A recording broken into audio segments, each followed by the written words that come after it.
Olá, querido amigo, querida amiga.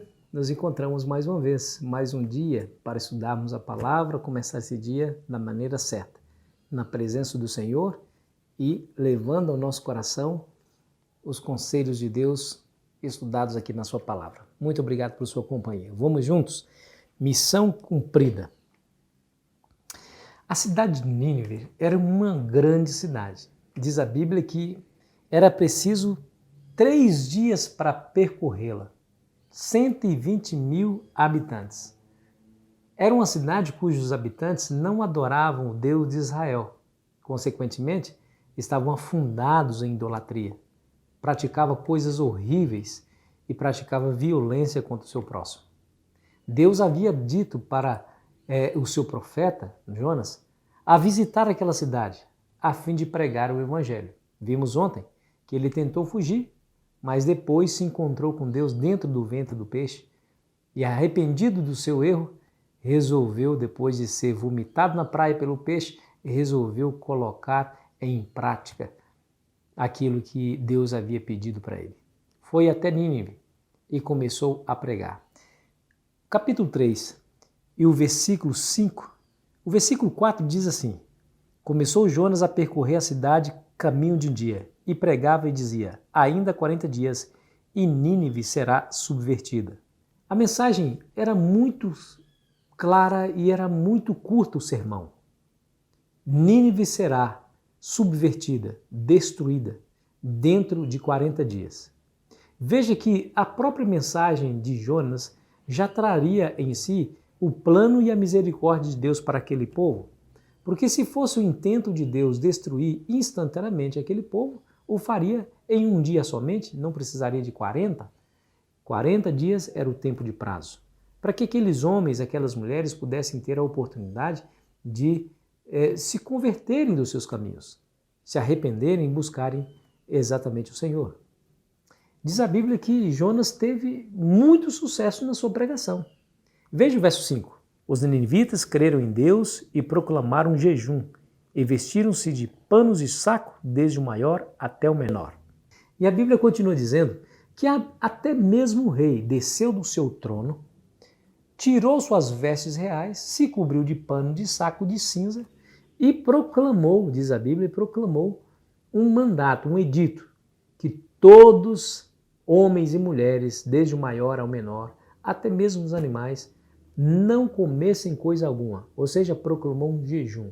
Aí o versículo 8 diz assim, mas sejam cobertos de panos de saco, tanto os homens como os animais, e clamarão fortemente a Deus, e se converterão cada um do seu mau caminho e da violência que há nas suas mãos. Quem sabe se voltará Deus e se arrependerá e se apartará do furor da sua ira, de sorte que não pereçamos? Veja que extraordinária resposta, você não acha? Veja que o que eles fizeram? Eles se humilharam, até mesmo o rei, os grandes, os nobres, as pessoas mais simples, até mesmo os animais, deveriam se cobrir de pano de saco de cinza, ou seja, isso aqui tem um simbolismo teológico profundo. Eles estavam dizendo, nós não somos nada, nós somos meros servos do Senhor.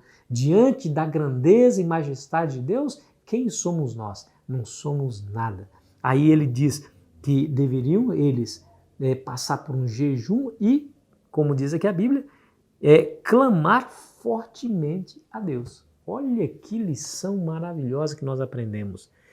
Mas não é somente isso.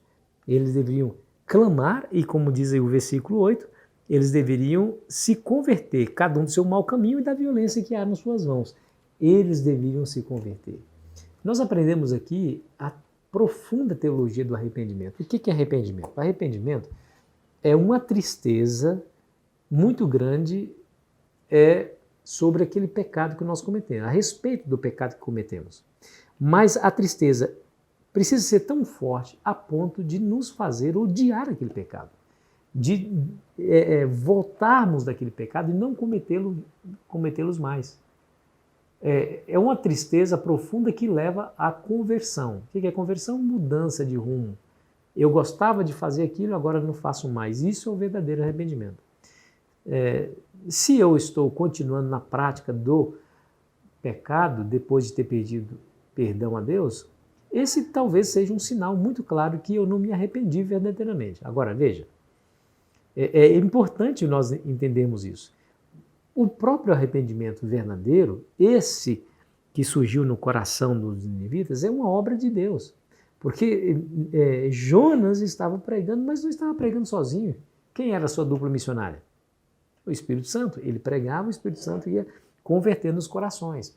Deixa eu ler para você o que diz Apocalipse 2, o versículo 5, quando fala do arrependimento, o que é preciso haver? Não é somente tristeza pelo pecado, é preciso uma mudança de hábito. Veja o que diz Apocalipse 2, versículo 5.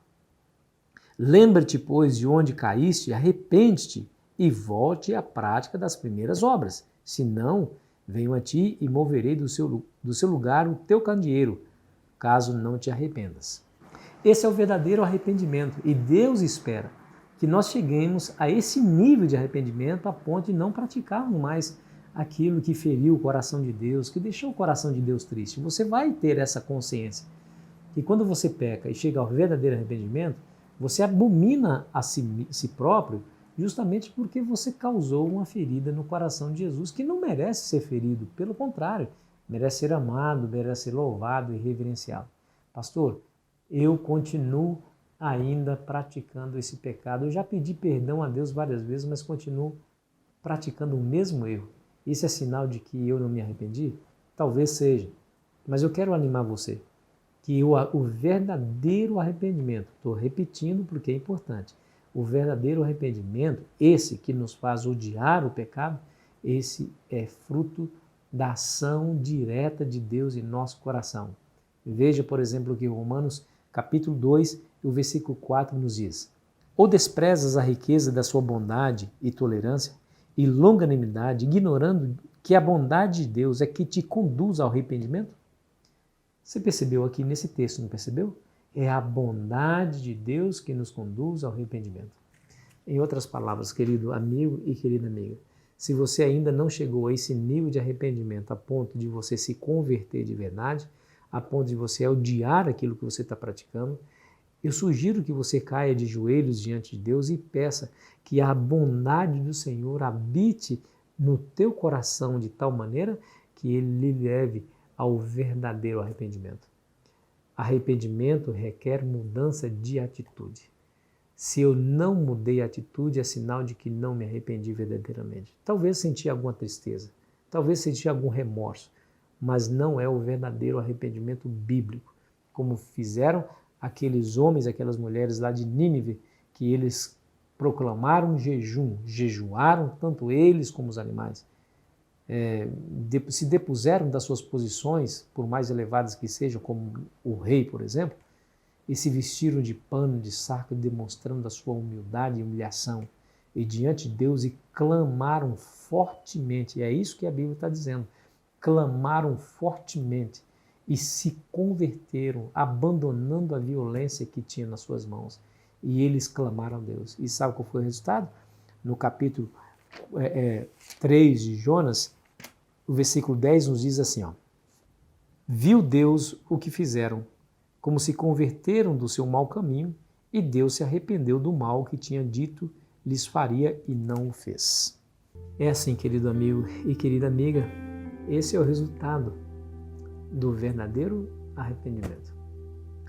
E aí, que tal você pedir a Deus hoje para que Ele lhe ajude a vencer? Tá aí o segredo. O segredo é fazer como aqueles homens fizeram. Jejue se preciso for. Não tem problema, jejue. Clame fortemente. E busque a bondade de Deus para que ela lhe leve ao arrependimento e certamente Deus o aceitará e a aceitará na sua presença. Vamos orar? Querido Pai Celestial, nos ajude e nos abençoe, Senhor. Com a Tua bondade em nosso coração, habitando em nosso ser, para nos dar, ó Deus, o verdadeiro arrependimento, coisa essa que nós não conseguimos alcançar por nossos próprios méritos e nem com a nossa própria vontade. Habite em nós, Senhor, e faça em nós a obra que nós somos incapazes de fazermos por nós mesmos. Em nome de Jesus. Amém. Querido amigo, querida amiga, foi uma maravilha estar com você. Aproveite bem o seu dia. Eu espero você ansiosamente para continuarmos o nosso estudo. Que Deus te abençoe.